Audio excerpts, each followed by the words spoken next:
عن أنس رضي الله عنه خبرته كان مع رسول الله صلى الله عليه وسلم رجل فجاءه ابن له فقبله وأجلسه على فخذه. Bir vakit Allah'ın ilçisi yanında bir kişi bular. Hem indi bu kişi yanına malaya kile. Hem ol malayın ubib ala hem aldına oturta. Ubib ala hem aldına oturta. Sümme caet bintun lahu fe ecleseha ile cenbihi. Şundan sonra bu kişinin kızı kile. Hem ol kızın kırığına oturtup koya. Kale. Şul vakit Allah'ın ilçisi ayta fehala gadelte beynehuma.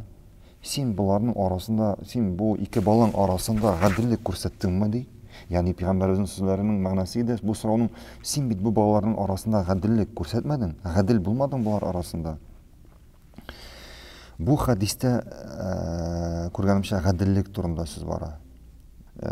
Yani bu kişinin iki balası kile, başta malayı, sonundan kızı, malayın indi ubib alıp aldına oturta, kızın kırığına oturta, ubmay, aldına oturtmay.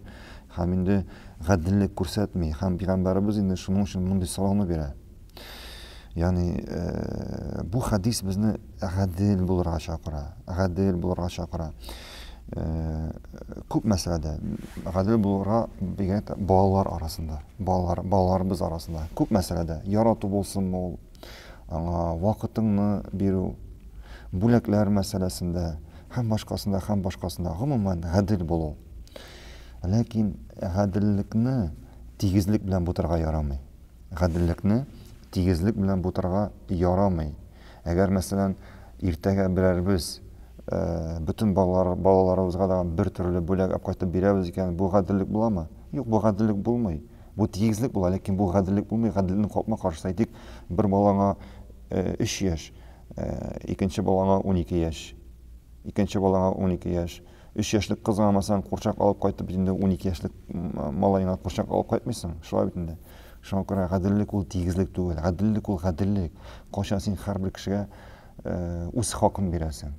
Qo'shan sen har bir kishiga o'z haqin berasan.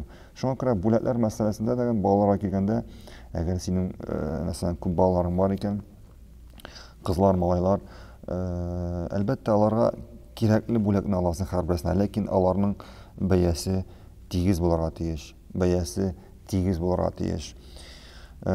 Shulay uq g'oyalarga kelganda ehtiyojlik hajat masalasida,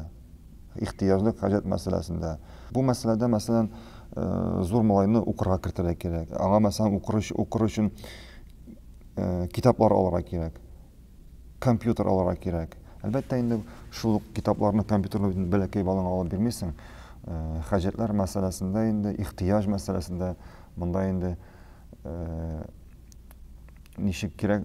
Yani bu masalada gadillik endi har birisining haqqini o'tav, hamda endi tegiz bo'lgan tegishli bo'ladi. Endi bo'laklar masalasida, hamda yaratuv masalasida, ham boshqa masalasida tegiz ham gadil bo'ladi.